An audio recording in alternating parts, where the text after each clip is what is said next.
যুবক হাজার হাজার টাকা ব্যয় করছে, যুবক সব ইতিহাস খুঁজছে। এখন অধিনায়ক কে, এর আগে অধিনায়ক কে ছিল জিজ্ঞাসা করবেন, যুবক টন টন করে বলে দিবে। শুধু তাই নয়, যুবককে জিজ্ঞাসা করবেন আগামী বছর বা আগামী টার্মে ওই দেশের খেলোয়াড়ের ভিতরে অধিনায়ক কে হওয়ার উপযুক্ত আছে, তাও বলে দেবে। হ্যাঁ হ্যাঁ, তাও বলে দেবে যে কে আগামীতে অধিনায়ক হবে, এটাও যুবক বলে দেবে। এই জ্ঞান আছে যুবকের। কিন্তু হযরত আয়েশা সিদ্দিকার জ্ঞান নাই, হযরত মা খাদিজার জ্ঞান নাই, হযরত আবু বকরের জ্ঞান নাই, হযরত ওমরের জ্ঞান নাই, হযরত আলীর ব্যাপারে জ্ঞান নাই। আমাদের যুবকদের, এমনকি আমাদের অনেক বৃদ্ধরাও এই নিয়ে পাগল। অনেক বৃদ্ধরাও যুবকদের থেকে বেশি পাগল। দেখবেন এই যে আবার খেলা আসতেছে কিছুদিন পরে, এখন যুবকরা তো চাঁদ দোকানে যাবেন, দেখবেন শুধু এই নিয়ে আলোচনা। রাত 1টা 2টায় খেলা শুরু হবে, তাক মারি বসে থাকবে কখন ঘুম ভাঙতে হবে। কিন্তু তাহাজ্জুদের জন্য কিন্তু জীবনে কোনোদিন এরকম একদিন তাক মারে বসে থাকে নাই। তাহলে আল্লাহর ভালোবাসা বেশি না একটা প্লেয়ারের প্রতি ভালোবাসা বেশি? আল্লাহর জন্য নিবেদিত প্রাণে একদিন এরকম অন্তরকে জ্বালা পোড়ায় এরকম 1টা ঘন্টা কি 10টা মিনিট টাইম দিতে পারে নাই। কিন্তু একজন প্লেয়ার, সে নাফরমান, খ্রিস্টান, ইহুদি, তার জন্য সে পাগল হয়ে ছটফট করে ঘুমাতেও পারে না, রাত জাগে তার জন্যে। যার সাথে যার মহব্বত, তার সাথে তার কামত। এজন্য যাদের জন্য অন্তর জ্বালা পোড়া ঘুম ভাঙাবে, যাদের অন্তর জ্বালার জন্য এমনকি মারামারি করবে, দেখবেন যদি আপনার এইসব প্লেয়ারের বিরুদ্ধে যদি কিছু বলে, যে মারামারি পর্যন্ত করবে, জীবন যাক আর থাক। যদি কয় তোমার দল জিতবে না, হ্যাঁ, তাহলে ওখানেই মারামারি। শুধু বলবে যে জিতবে না, আমার দল জিতবে।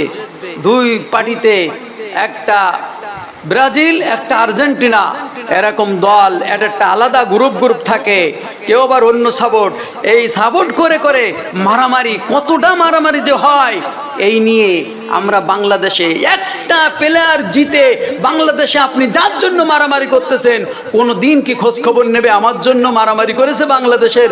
কোনোদিন বাংলাদেশ নামক স্বপ্ন সে দেখবে না, যে বাংলাদেশে আমার জন্য পাগল থাকে, আমি একটু ওই দেশে একটু ভ্রমণ করে তাদের দেখে আসি, এও কোনোদিন বলবে না। তার জন্য আপনি পাগল হয়ে অন্তর জ্বালে মারামারি করে, বাপের টাকা মাথা ঘামানো, পাতায় ঘাম ফেলানো, এই টাকা দিয়ে হাজার হাজার টাকা খরচ করে পতাকা তৈরি করছেন, আয়োজন করছেন, উৎসব করছেন, জিতে গেলে খিচুড়ি ভুনা ইত্যাদির আয়োজন করছেন। যা করছেন জাহান্নাম করছেন, যতটুক করছেন ততটুক জাহান্নাম করছেন। আল্লাহর জন্য, রাসূলের জন্য যদি এই প্রেম আর ভালোবাসা যদি থাকতো, মানুষগুলো জান্নাতি হয়ে যেত। একদিনের এই যন্ত্রণা যদি এমন উঠতো, আল্লাহর পাগলের জন্য, রসুলকে পাওয়ার জন্য যদি এমন যন্ত্রণা অন্তরের ভিতরে হতো, যেমন প্লেয়ার আর ওই খ্রিস্টান ইহুদি দেশটার জন্য যেমন পাগল হলে যুবক, এমন পাগল যদি তুমি আল্লাহর জন্য, রসুলের জন্য হতে পারতে, তাহলে তোমার জন্য আল্লাহর নবী সুপারিশ করত, আল্লাহর নবী সুপারিশ করত। কিন্তু আমাদের যুবকরা চলে গেছে বিপথে। আমাদের যুবকরা যদি সুপথে থাকতো, তাহলে আমাদের ইসলাম প্রতিষ্ঠিত হয়ে যেত। আমরা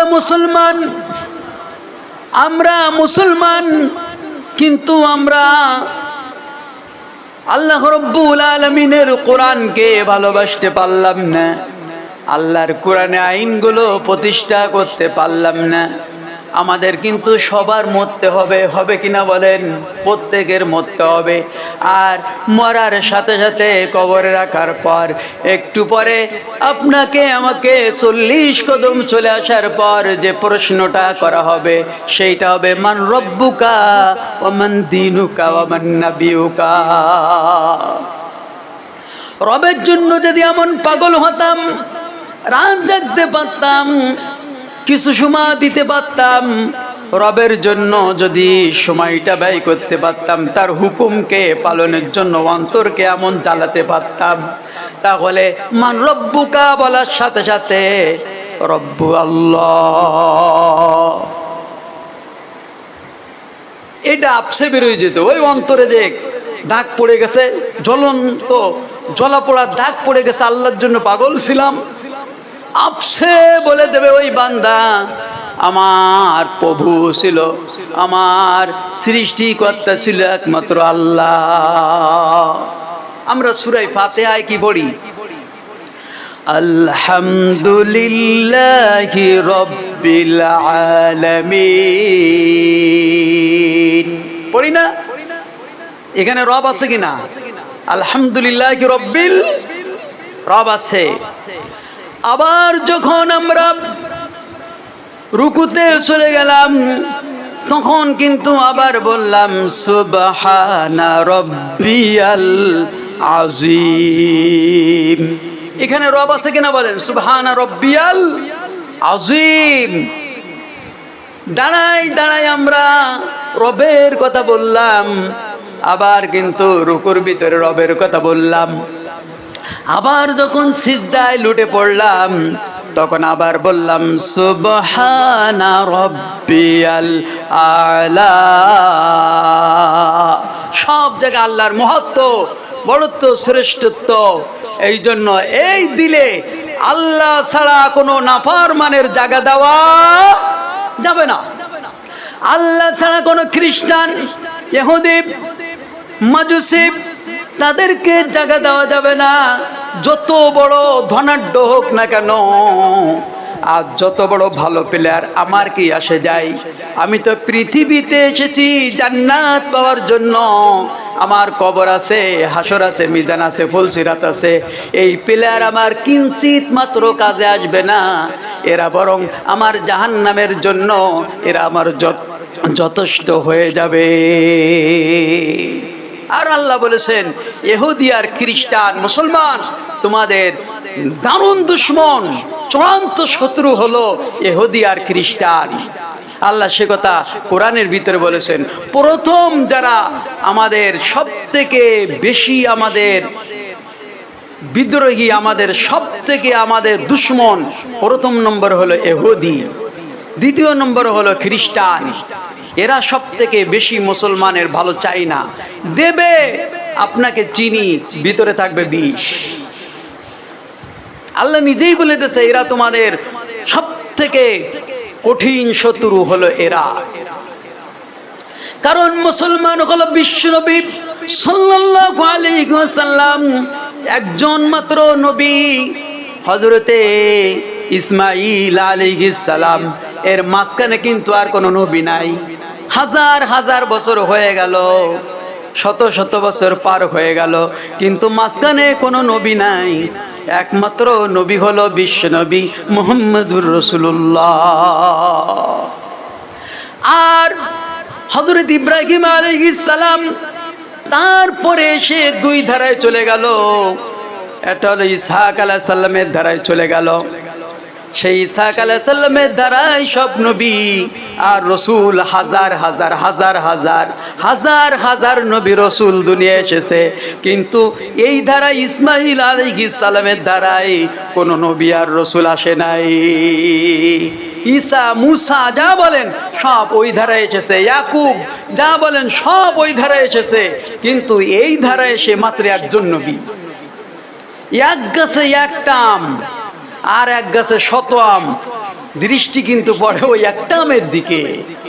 নবী করিম সাল্লাল্লাহু আলাইহি সাল্লামকে ডাইরেক্ট ইসমাঈল আলাইহিস সালামের মাঝ দিয়ে একজন নবী এনেছেন, আর ওই ধারাতে ইয়াকুব আলাইহিস সালামের ধারাতে বাকি শত শত শত শত নবী এনেছেন। এজন্য ওরা আমাদেরকে দেখতে পারে না, কারণ তারা চাইছিল যে মুহাম্মদ সাল্লাল্লাহু আলাইহি সাল্লাম তাদের ভিতরে নবী আসবে, কারণ নবীর সিলসিলা তো ওই ধারায় সবই, কিন্তু এই ধারায় তো নবীর সিলসিলা না, কিন্তু এই ধারায় বয়ে এসেছে মুহাম্মদ সাল্লাল্লাহু আলাইহি সাল্লামের নূর। দ্বিতীয় প্রশ্ন করা হবে, ওমান দীনুকা, তোমার দিন কি? এখন দিনের বাইরে যদি অন্য কারো দিন যদি আপনি মেনে নেন, কোন মানুষের তৈরি করা দিন মতবাদ আদর্শ যদি আপনি মেনে নেন, তাহলে দিন ইসলাম কবরে বলার মতো শক্তি হবে না। মুখস্থ করে যাব, মুখস্থ বিদ্যা ওখানে কাজ হবে না, ওখানে মুখস্থ বিদ্যা কাজ হবে না। আল্লাহর দিন বাদ দিয়ে কারো দিন, মানুষের তন্ত্র মন্ত্রবাদ মতবাদ কিচ্ছু গ্রহণ করা যাবে না। আপনি মানতে পারছেন না ভিন্ন কথা, মানতেছেন না কম মানতেছেন তাতে অপরাধ অতটা না। যদি এর ভিতরে মিশ্রণ করে মানুষের দিন আল্লাহর দিনের সঙ্গে মিশ্রণ করে মানেন, ওইটা হলো সমস্যা, ওইটা হলো শিরিক। দিন একমাত্র আল্লাহর, আল্লাহরটাই মানতে হবে। এই গেল দিন। এবার তৃতীয় প্রশ্ন করা হবে, আমার নবিয়ুকা, তোমার নবীকে। এজন্য নবীকে ভালোবাসা ছাড়া, নবীর আদর্শ ছাড়া অন্য কোনো মানুষের আদর্শ যদি কেউ গ্রহণ করে নেয়, যেমন পেলার যেমন চুল কেটেছে আমাকে তেমন চুল কাটতে হবে, পেলার যেমন গেঞ্জি গায়ে দিয়েছে আমাকে তেমন গেঞ্জি গায়ে দিতে হবে, অমুক পেলার যেমন ভাবে হাঁটে আমাকে তেমন হাঁটতে হবে, অমুক পেলার যেভাবে ভ্রমণ করে আমাকে সেইভাবে ভ্রমণ করতে হবে, অমুক পেলার যেভাবে মোষ কাটে আমাকে সেইভাবে মোষ কাটতে হবে, অমুক পেলার যেভাবে দাড়ি কাটে আমাকে সেইভাবে দাড়ি কাটতে হবে। এই ব্যক্তি নবীর সুপারিশ পাবে না। এই জন্য বলেছি যে কোনো পেলারের জন্য কোনো মুসলমান পাগল হওয়া যাবে না। একজন ইহুদি একজন খ্রিস্টান প্লেয়ার বল খেলবে, জিতবে, তারা পুরস্কার নিয়ে চলে যাবে, তারা জয় হবে, ওই দেশে টাকা পয়সা বাড়বে, আপনার কি লাভ হবে? আপনি কেন হাজার হাজার টাকা দিয়ে বিরানি পোলা করছেন তার জন্য? ওইটা করেন রাসূলুল্লাহর জন্য। ওই পতাকাটা রাসূলুল্লাহর পতাকা টাঙ্গান, কালেমা খচিত পতাকা টাঙ্গায় বলেন আমি রাসূলুল্লাহকে ভালোবাসি। তাহলে আপনার দিলের তামান্নায় রাসূলুল্লাহ সাল্লাল্লাহু আলাইহি ওয়াসাল্লাম আপনাকে সুপারিশ করবে। কোন যুবক কোন প্লেয়ারের আদর্শ আর কোন প্লেয়ারের জন্য সিডি ডিসি বা পর্দার কাপড় কিনে টাকা খরচ করা জায়েজ নাই, বরং জাহান্নামের পথে খরচ করলো, জাহান্নামের রাস্তা সে সহজ করে নেলে। মান তাশাব্বাহা মিনহুম ফাহুয়া মিনহুম, যে যার আদর্শ গ্রহণ করলো সে তার সাথে তার কিয়ামত হয়ে গেল। যার সাথে যার ভালোবাসা, যার সাথে যার মহব্বত, তার সাথে তার কিয়ামত। এজন্য মহব্বত হতে হবে রাসূলুল্লাহ সাল্লাল্লাহু আলাইহি ওয়াসাল্লাম এবং রাসূলুল্লাহ সাল্লাল্লাহু আলাইহি ওয়াসাল্লামের আদর্শওয়ালা লোকের সঙ্গে। আর দ্বিতীয় কথা হলো, আমাদেরকে যখন রাখা হবে, নবীজির কেন পাগল আমরা হব, আমাদেরকে রাখার সময় কিন্তু বলা হবে বিসমিল্লাহি ওয়া আলা মিল্লাতি রাসূলিল্লাহ। তার মানে হলো ইয়া রাসূলুল্লাহ, সারাটা জীবন আপনার আদর্শের উপরে সে জীবন কাটিয়েছে, আপনার আদর্শের জন্য সে পাগল ছিল। আপনি যেভাবে হেঁটেছেন সে সেইভাবে হাঁটার চেষ্টা করেছে, আপনি যেভাবে কথা বলার চেষ্টা করতেন সেইভাবে সে চেষ্টা করেছে। ইয়া রাসূলুল্লাহ, আপনি যেভাবে চুল কাটতেন সেইভাবে চুল কাটার চেষ্টা করেছে, আপনি যেভাবে দাড়ি রাখতেন সেইভাবে চেষ্টা করেছে। ইয়া রাসূলুল্লাহ, আপনি যেভাবে জামা গায়ে দিতেন সেইভাবে জামা গায়ে দেওয়ার চেষ্টা করেছে। ইয়া রাসূলুল্লাহ, ঘুমের সময় আপনি যে দোয়াটা পড়তেন সেই দোয়াটা পড়ার চেষ্টা করেছে, খাওয়ার শুরুতে যে দোয়াটা পড়তেন সেইটা চেষ্টা করেছে, খাওয়ার শেষে যেটা পড়তেন সেইটা চেষ্টা করেছে। ইয়া রাসূলুল্লাহ, আপনি যেভাবে মানুষের সঙ্গে ভালো আচরণ করেছেন সেইভাবে তাই করেছে, আপনাকে ভালোবেসে এইগুলো করেছে। ইয়া রাসূলুল্লাহ, আপনার আদর্শ জীবন যাপন করেছে, এখন আপনার মিল্লাতের উপরে রেখে গেলাম, দায়িত্বটা এখন আপনার পরে হয়ে গেল।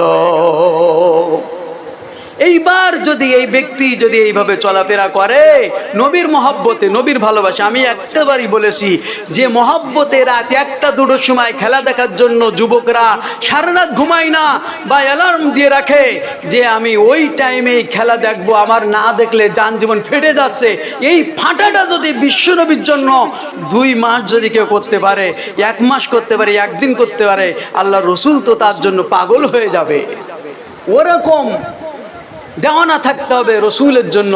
আমি রসুলকে এত ভালোবাসি, আল্লাহর জন্য আমি একটু তাহাজ্জুদ পড়বো, তার জন্য এরকম ভালোবাসা যদি আমার ভিতরে চলে আসে, আমি সফল।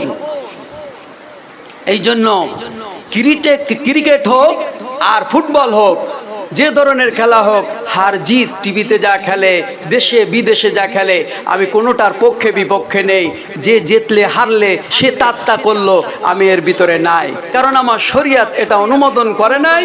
এই জন্য ব্যায়াম শরিয়াত অনুমোদন করেছে, কিন্তু হার জিত করে যে পুরস্কার এক দলকে মনক্ষুণ্ণ করে আর এক দল নিয়ে চলে যাবে, এটার ব্যাপারে যখন শরিয়াত আমার সম্বোধন করে নাই, আমি এর ভিতরে নাই। এটাই হবে আমার ঈমান, এটাই হবে আমার নীতি, এটাই হবে আমার চলন। তাহলে আমার আল্লাহ রাব্বুল আলামিন খুশি হবে। আমাদের এই দিকে একটু আলোচনা করলাম এর জন্য, কারণ এখন যুবকরা হাজার হাজার টাকা খরচ করছে এই সমস্ত কাজের জন্য। মানে রোজা আসলে যেমন মানুষ প্রস্তুতি নেয়, তার থেকে আরো বেশি গুণ যুবকরা প্রস্তুতি নেছে এইসবের ব্যাপারে। যেমন ঈদ আসলে যেমন প্রস্তুতি নেয়, তার থেকে বেশি প্রস্তুতি নেছে এইসব ব্যাপারে। এজন্য আল্লাহর থেকে কাউকে যদি বেশি হয়ে যায়, রসুলের থেকে কাউকে যদি বেশি হয়ে যায়, তাহলে সেটা আমাদের জন্য, আমাদের জান্নাতে যাওয়ার জন্য ক্ষতি হয়ে যায়। এজন্য আমরা এ ব্যাপারে সতর্ক থাকবো, আমাদের সকলকে কবরে যেতে হবে। আর সাধারণ আমরা একটু মশারির তলে শোয়ার চেষ্টা করি কিনা? কিসের জন্য? ঘুমটা যাতে একটু ভালো হয়। ঘুমটা ভালো হওয়ার জন্য বাজারতে একটা মশারি কিনি কিনা, মশারি কিনি, দেখি কোন মশারির ফাঁকটা একটু ছোট আছে, মশা ঢুকতে পারবে না, মশার বাচ্চাও ঢুকতে পারবে না, একটু ঘন দেখে কিনি, ফাঁকাটাও কিনি না, হিসাব কিতাব করি। আবার বিছানাটা সুন্দর বানানোর চেষ্টা করি যাতে শোয়ার সাথে একটু ঘুম আসে। বলেন দুনিয়ার ঘুম মাত্র কয় বছর, মাত্র কয়টা বছর? এই ঘুমানোর জন্য জাজিম ঠিক আছে কিনা, ঘর ঠিক আছে কিনা, পানি পড়ে কিনা, হ্যাঁ, তারপর ভূমিকম্প হলে নাড়াই দেবে কিনা, মশারি ঠিক আছে কিনা, সমস্ত সব বালিশ ঠিক আছে কিনা, সব দেখলাম মাত্র কয়েকদিন ঘুমানোর জন্য। আর সর্বশেষে যে কবরের ভিতরে যাবে সেও 50,000 বছর সর্বশেষ। তার সঙ্গেও পৃথিবীর শুরুতে যে মারা গেছে হযরত আদম আলাইহিস সালাম, তাকেও থাকা লাগবে ওই 50,000 বছর, আর এগুলো তো থাকলো। তাহলে ওই জায়গায় যে আমার ঘুমাতে হবে, আমার ঘুমটার ব্যবস্থা হবে না আমার নির্যাতন নিষ্পেষণ, আমার ঘুম ভাঙানো থাকবে? আমার ওই জায়গায় ঘুমানোর আসবাব কি আমি তৈরি করতে পেরেছি? আমার মশারি ওখানকে ঠিক আছে কিনা, আমার জাজিমটা ওখানে ঠিক আছে কিনা, আমার খাতা বালিশ ওখানে ঠিক আছে কিনা, আমার জন্য জান্নাতের পোশাক পরাবে কিনা, আমার জন্য জান্নাতের বিছানা বিছাবে কিনা, আমার কবরটা প্রশস্ত করবে কিনা, চোখ যত দূর যাবে আমার জন্য রসুল সুপারিশ করবে কিনা, এই ব্যাপারে কি আমরা একটু চিন্তা করেছি? ইন্নামা ইয়াতাযাক্কারু উলুল আলবাব। আল্লাহ এই চিন্তাশীলদেরকেই ভালোবাসে, যারা আল্লাহর সৃষ্টি নিয়ে চিন্তা গবেষণা করে, একটু শুয়ে এগুলোর ব্যাপারে একটু গবেষণা করে, মাথা খাটায়, রাতের শুয়ে মাথা খাটায় যে আল্লাহ সৃষ্টি কেন করলো, ডিমের ভিতর থেকে কিভাবে বাচ্চা আসে, এর ভিতরে বাচ্চা কে দিল, সব ব্যাপারে যদি একটু মাথা খাটানো হয় তাহলে আল্লাহকে পাওয়া যায়। জমজম কূপ যেটা দেখছি, এর পানি 1 ফুট কমে না বাড়ে না কেন? এটা কে করে? এত পানি নেওয়ার পরেও এসব ব্যাপারে যদি একটু চিন্তা করা হয়, আকাশটা এভাবে কেন আসে, পাহাড়টা এভাবে কেন আসে, সমস্ত সব ব্যাপারে একটু রাত্রি শুয়ে শুয়ে আজে বাজে চিন্তা না করে আল্লাহর সৃষ্টি নিয়ে একটু গবেষণা করার কথা আল্লাহ বলেছেন, তাহলে আল্লাহর পরিচয় পাওয়া যায়। এই আসি এই নাই, এই আসি এই নাই, মৃত্যুর গাড়িতে কিন্তু আমরা আরোহণ করছি জীবিত, কিন্তু মৃত্যু কিন্তু আমাদের সাথে দিয়ে আমাদের জীবন সৃষ্টি করা হয়েছে। জীবন তো দেওয়া হয়ে গেছে, আত্মজীবন না দুনিয়ায় থাকার জন্য।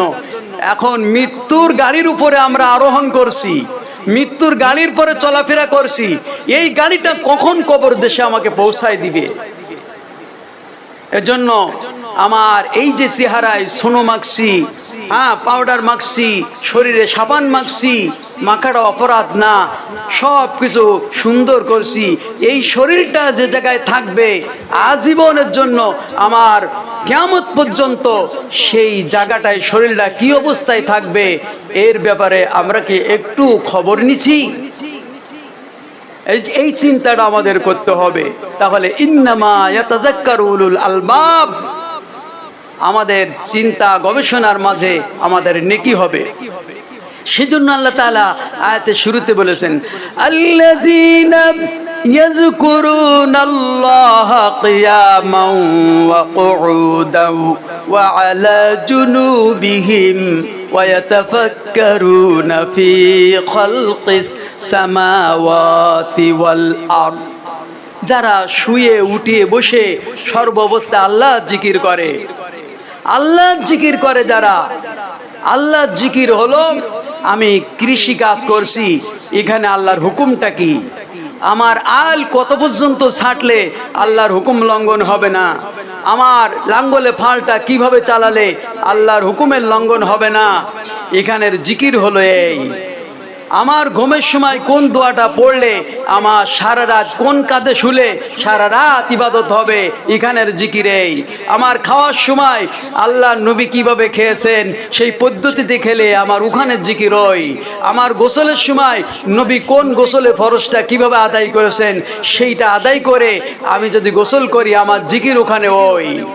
আমি মসজিদে যখন প্রবেশ করেছি তখন নবী কোন পা আগে ফেলেছেন, কোন জুতা আগে খুলেছেন, এরপরে কোন পা দিয়ে প্রবেশ করে কোন দোয়া পড়ে মসজিদে ইতিকাফের নিয়াত করে ঢুকে বসেছেন, এটা হলো আমার জিকির হয়ে গেল। আবার বেরোনোর সময় কোন পা আমাকে বের করে আমাকে কিভাবে দোয়া পড়ে আমাকে বের হতে হবে, এখানের জিকিরটা এই। এখানে বসে আছেন আলোচনা শুনতেছেন, এখানে শোনা, এটা হলো আপনাদের জিকির, আমাদের জিকির। এজন্য প্রতিটা ক্ষণ প্রতিটা সময় বান্দার জিকির বাদে একটা সেকেন্ড বান্দার নাই।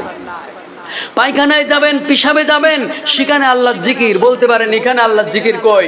ওখানে যখন উঠবেন তখন বাম পা দিয়ে উঠবেন, মাথায় কাপড় থাকবে, গায়ে কাপড় থাকবে, আল্লাহুম্মা ইন্নী আউযু বিকা মিনাল খুবুসি ওয়াল খাবাইস দোয়াটা পড়বেন, বাম পা দিয়ে ঢুকবেন, ডালাকুলুপ ব্যবহার করবেন, ওখানে কাগজ ব্যবহার করবেন ডালাকুলুপের বদলে। এভাবে সিস্টেমে কয় আঙ্গুল আগে নবীজি সাল্লাল্লাহু আলাইহি ওয়াসাল্লাম ব্যবহার করেছেন পায়খানার কাজটায়, তারপরে কয় আঙ্গুল ব্যবহার করেছেন, এগুলো জানতে হবে। এইভাবে বের হয়ে আসলে সারা পায়খানা করে যত সময় পায়খানা করলেন, পেশাব করলেন, ওটা আপনার জন্য জিকির হয়ে যাবে। এই জন্য বান্দার একটা সেকেন্ড ইবাদত ছাড়া কোনো সময় বান্দার পার হয় না। কিন্তু আমরা খুঁজি ইবাদতটা কই, ইবাদতটা কখন করব? ইবাদত তো 24 ঘন্টা। অফিস আদালত কেট কোর্ট কাছারি যেখানে যা আছে সব ইবাদত। প্রধানমন্ত্রী আর একেবারে মেম্বার পর্যন্ত, চৌকিদার পর্যন্ত যা করবে সেখানে আল্লাহর হুকুম মাফিক যদি করে, আল্লাহর আইন মতো করে, তাহলে সেইটা হলো ইবাদত। একটা সেকেন্ড বান্দার নাই যেখানে ইবাদত নাই। আমরা মনে করেছি শুধু নামাজ আর রোজাটাই ইবাদত, আর ইবাদত নাই। না, নামাজ আর রোজা ইবাদত শুধু নয়, জীবনের 24টা ঘন্টা বান্দাবান্দির জন্য ইবাদত। মহিলারা উঠান ঝাড়ে, এটা পরিষ্কার পরিচ্ছন্নতা ইমানের অঙ্গ, এটা ধারণ করে যদি উঠান ঝাড়ে ইবাদত, ভাত রান্না করে ইবাদত, সবগুলো ইবাদত। যদি সেটা আল্লাহ তার রসুলের হুকুম মোতাবেক হয়, 24টা ঘন্টা মা বোনেদেরও ইবাদত, আমাদেরও ইবাদত। কোনো সময় নাই ইবাদত বাদে বান্দাবান্দির আছে, এমন একটা সময় কেউ দেখাতে পারবে না।